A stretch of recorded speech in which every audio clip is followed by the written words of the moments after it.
Coba bayangkan sejenak, ponsel lu berbunyi lagi, notifikasi diskon dari marketplace muncul, lini masa TikTok dipenuhi konten yang menggoda kita untuk membeli suatu produk agar hidup lebih bahagia. Sementara itu, rutinitas kerja kita terasa seperti lari maraton tanpa terlihat garis finishnya. Selamat datang di era kapitalisme modern, sebuah arena perlombaan di mana garis finishnya terus bergerak menjauh setiap kali kita mendekat. Ini memaksa kita untuk bertanya pada diri sendiri, apakah kita yang memegang kendali atau jangan-jangan kita hanya pion yang sedang dimainkan oleh sistem? Kapitalisme bukan lagi sekadar sistem ekonomi. Ini sudah menjadi denyut nadi dan atmosfer yang kita hirup setiap hari. Ia menyusup ke dalam setiap aspek kehidupan kita. Mulai dari aplikasi yang menentukan kopi, apa yang kita pesan pagi ini, hingga iklan yang membuat kita merasa takut akan ketinggalan, alias FOMO. Di Indonesia, jurang antara si kaya dan si miskin bukan lagi rahasia. Data global tahun 2023 menunjukkan bahwa 10% orang terkaya di dunia menguasai sekitar 76% total kekayaan global. Sementara di rumah kita sendiri, indeks Gini berada di angka 0,38. Apa artinya ini? Artinya yang kaya akan semakin kaya, sementara sebagian besar dari kita harus bekerja lebih keras hanya untuk sekadar bertahan dan tidak tertinggal. Sistem ini menciptakan ilusi bahwa kesuksesan material adalah satu-satunya jalan menuju kebahagiaan. Sebuah narasi yang terus-menerus didengungkan oleh media dan korporasi. Bayangkan kapitalisme itu seperti lalu lintas di kota besar. Sebagian orang melesat di jalur cepat dengan mobil mewah mungkin karena warisan, jaringan atau akses ke pendidikan premium. Sementara itu, sebagian besar lainnya terjebak dalam kemacetan mengendarai motor atau mobil yang harus dicicil setiap bulan. Memang, era digital telah membawa sedikit perubahan. Antara lain seperti aplikasi seperti Gojek atau Grab memberi peluang bagi banyak orang untuk mendapatkan penghasilan. Kita sebagai konsumen tidak perlu lagi repot-repot mendatangi toko fisik satu persatu. Untuk mengecek harga, semua bisa dilakukan melalui layar ponsel dan para pekerja lepas bisa mendapatkan proyek dari klien di seluruh dunia melalui platform online seperti Fiverr atau Upwork. Bagi keluarga muda yang baru memulai atau bagi lulusan baru yang masih dibebani utang pendidikan, situasi ini terasa seperti berlari maraton sambil memikul beban berat di pergelangan kaki. Fleksibilitas ekonomi digital juga datang dengan konsekuensi. Tidak ada jaminan kerja, tidak ada dana pensiun, dan seringkali tanpa asuransi kesehatan yang memadai. Semua tekanan untuk terus berlari ini menuntut korban yang tak kasat mata, yaitu kesehatan mental kita. Sebuah studi itu menemukan korelasi kuat bahwa pengejaran obsesif terhadap kekayaan material meningkatkan risiko gangguan kecemasan dan depresi.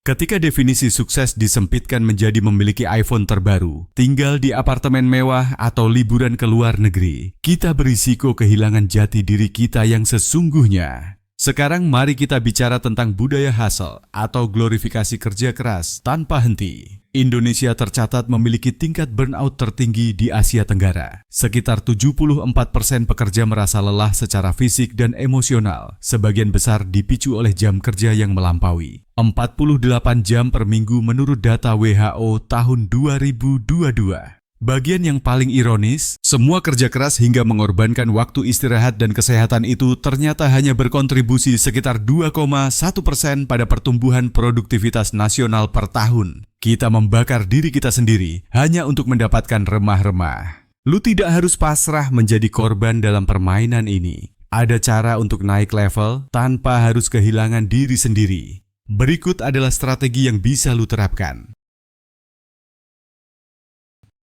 Ijazah memang penting, tetapi di era sekarang, keterampilanlah yang membayar tagihan. Daripada hanya mengandalkan gelar, investasikan waktu untuk mempelajari keahlian yang relevan dengan pasar kerja masa depan. Misalnya seperti coding, pemasaran digital, analisis data, atau manajemen produk. Banyak juga program pelatihan bersertifikat dari lembaga swasta maupun komunitas yang telah membantu jutaan orang Indonesia mendapatkan pengakuan industri. Di dunia yang terus berubah ini, kemampuan beradaptasi dan belajar adalah aset terbesar.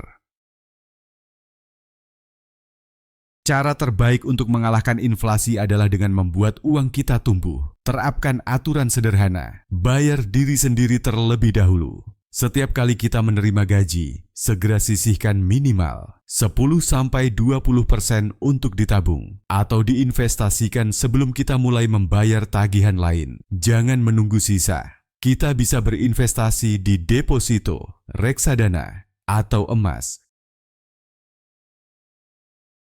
Tidak ada yang bisa menang sendirian dalam permainan sebesar ini. Buang jauh-jauh mentalitas kompetisi yang merusak dan mulailah membangun kolaborasi. Bergabunglah dengan komunitas berbasis hobi atau profesi, atau bahkan kelompok arisan untuk membangun solidaritas dan jaringan pendukung. Manfaatkan platform seperti LinkedIn untuk membangun jaringan profesional yang kuat. Bagi para freelancer, bisa bergabung dalam sebuah kolektif dapat memberikan kekuatan tawar untuk menegosiasikan tarif yang lebih baik.